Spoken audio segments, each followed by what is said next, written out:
Bonjour à tous et bienvenue dans cette nouvelle vidéo, j'espère que vous allez bien mes chers poissons et aujourd'hui on se retrouve pour votre guidance sur le mois d'octobre.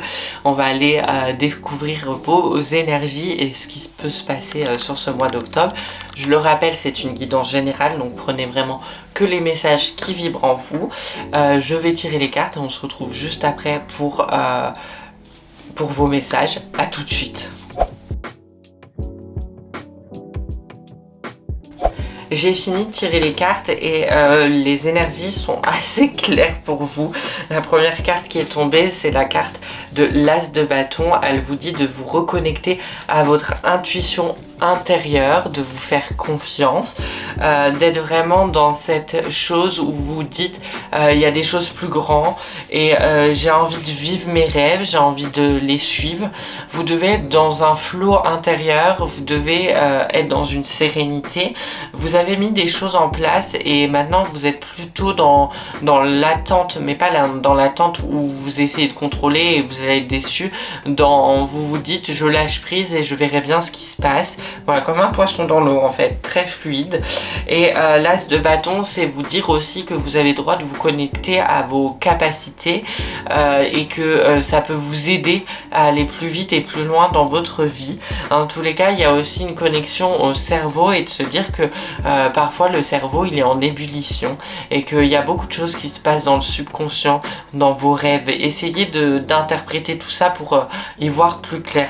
Donc c'est simple, il y a des personnes qui doivent suivre leur intuition et il y a d'autres personnes qui doivent essayer déjà de calmer leur mental pour plus ou moins après prendre des décisions. Il va y avoir deux catégories de personnes, on va dire, sur cette guidance. Vous avez également l'As de coupe qui vient vous rappeler qu'il faut que tout est entre vos mains déjà. Votre destin est entre vos mains, votre vie est entre vos mains, il faut être leader de votre propre vie et vous avez besoin d'écouter un peu plus votre cœur et votre intuition. De toute façon, si vous faites les choses avec le cœur et que vous faites les choses avec votre intuition, tout va bien se passer dans votre vie parce que vous êtes en train de vous écouter et vous êtes en train de vous autoriser à être. Voilà. Et ça c'est bien parce que vous commencez à vous aligner avec ce que vous voulez et ça entame quelque chose de positif.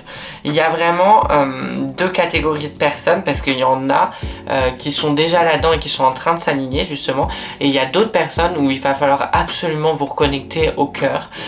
Vous êtes complètement perdu, vous êtes en dehors de ce qui vous êtes et vous le savez, vous commencez à prendre conscience de ça. Ça ne sert à rien de paniquer. On me dit ça sert à rien de paniquer, il y a juste quelques décisions à prendre pour revenir sur le droit chemin entre guillemets, mais s'il n'y a pas de droit chemin, hein, vous faites ce que vous voulez, vous êtes acteur de votre propre vie et de vos propres décisions, donc voilà. Mais n'oubliez pas que tout est entre vos mains et que vous pouvez pas tout remettre aussi sur l'extérieur parce que c'est trop facile sinon. Vous avez également la carte du roi d'épée, qui vous rappelle qu'on est vraiment dans une posture de leader, on est dans une posture de communication, on sait où on veut aller, on définit ses objectifs. Donc comme je disais tout à l'heure, il y en a, c'est très clair pour vous, vous écoutez votre intuition, vous prenez les choses avec le cœur, etc. Vous êtes aligné quoi, donc tout vient à vous et la parole aussi se libère sur certains sujets. Vous acceptez d'être aussi visible, vous êtes très paisible, il y a une sorte de sérénité et de calme intérieur qui est plutôt incroyable et qui vous permet de créer des choses dont même vous n'avez même pas l'existence et la connaissance il y a quelques mois auparavant.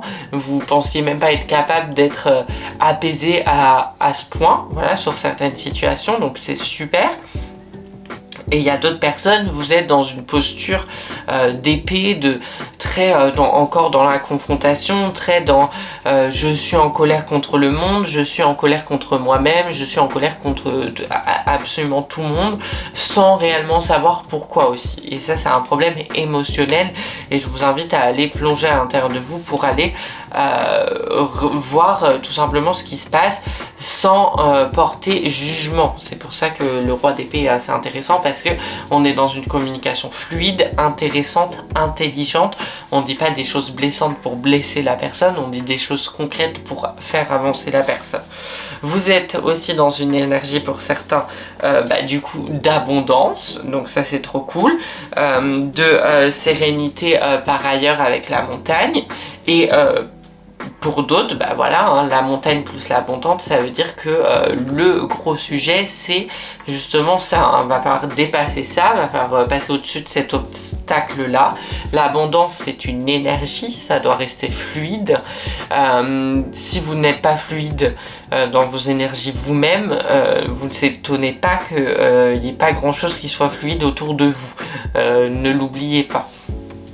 On vous rappelle aussi avec la mer que vous devez justement lâcher prise, vous devez aller... la mer et la montagne, ça peut être aussi le grand air, ça peut être sortir de votre zone de confort et juste prendre un grand bol d'air frais et de voir autre chose en fait. Pour certaines personnes qui ont des difficultés justement à ce niveau-là, faites une rupture de pattern émotionnel et passez du coq à l'âne. Ça peut faire du bien. Crier, faites du sport, j'en sais rien, mais il y a besoin d'évacuer. La mer, c'est aussi le côté émotionnel qui peut remonter. On se laisse pas submerger par ces émotions, on les accueille et on les accepte. C'est super important d'être dans ces énergies-là. La montagne, pour moi, c'est le côté terre, mais aussi le côté air. Donc, il y a toujours cette fluidité. Vous pouvez travailler sur 3 chakras du coup sur ce mois-ci, le 3e œil, le sacré, le centre des émotions, et le racine pour vous enraciner, parce qu'il y a quand même cette question de créer. Vous avez la carte ici de la grossesse, donc on peut le prendre au sens littéral, mais on peut aussi le prendre de vous êtes en train de donner la vie à certains projets et autorisez-vous à être créateur. Je sens que pour certaines personnes, vous dites je ne suis pas créatif, je sais pas dessiner, je sais pas peindre, je sais pas chanter, je sais pas danser. Pour vous, l'art, c'est complètement lunaire, ou vous autorisez pas justement à plonger dans l'art alors que ça vous intéresse. Connectez-vous à votre enfant intérieur, essayez de connecter à votre enfant intérieur. Et je sais qu'il y a beaucoup de personnes qui vont quand on fait des dessins quand on est petit, on se prend pas pour Picasso parce qu'en fait on est en dehors de tout ça, on se prend pour personne et on a juste envie de dessiner un arbre et je dessine un arbre. Vous voyez ce que je veux dire? Sortez de votre mental. Pour certaines personnes, ça vous aidera à fluidifier certains projets. Arrêtez de vous projeter aussi trop en avant. On vit dans le moment présent. Vous êtes là. Les obstacles, les difficultés qui sont dans votre vie, c'est la carte des difficultés que je voulais montrer, elles sont là. Mais elles ne doivent pas vous empêcher d'avancer. Sinon, c'est triste à dire, mais on arrête là, l'aventure. Vous voyez ce que je veux dire? Soit on part de ce constat-là, soit on part du constat où je vais me battre pour les choses que je pense être bonnes.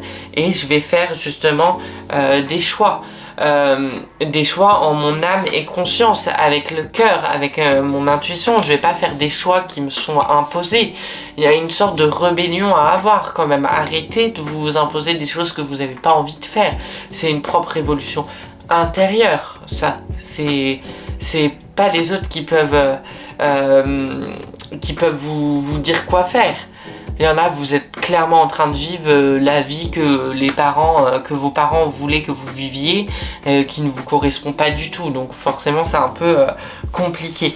Il y a la carte justement de la sincérité et il y a la carte du fin de cycle. On va terminer là-dessus votre guidance parce que c'est une guidance qui est assez chargée, je trouve. Donc j'ai pas envie de rajouter d'autres choses, mais soyez authentique. Et le fin de cycle, c'est de autorisez-vous à lâcher, autorisez-vous à dire ça me correspond plus, je prends la porte et je vais vers de nouvelles aventures. C'est ce que je vous souhaite en tous les cas sur le mois d'octobre. Et la dernière carte, j'en ai oublié une, c'est la carte du déménagement. Ça confirme aussi qu'il va y avoir des changements, que vous allez vous autoriser à bouger. Et ça, c'est vraiment génial et ce que je vous souhaite. Si cette vidéo vous a plu, n'hésitez pas à la liker liker, commenter et partager, oui pardon. Et si vous voulez partager à des amis qui sont poissons et vous pensez que ça peut les aider, bah allez-y. N'hésitez pas à venir me rejoindre sur mes différents réseaux sociaux, Romain Ramar sur Instagram, Atelier des Consciences, et aussi aller voir le site atelierconsciences.fr. Je vous souhaite à tous une très bonne journée et je vous dis à très vite dans une prochaine vidéo. Salut!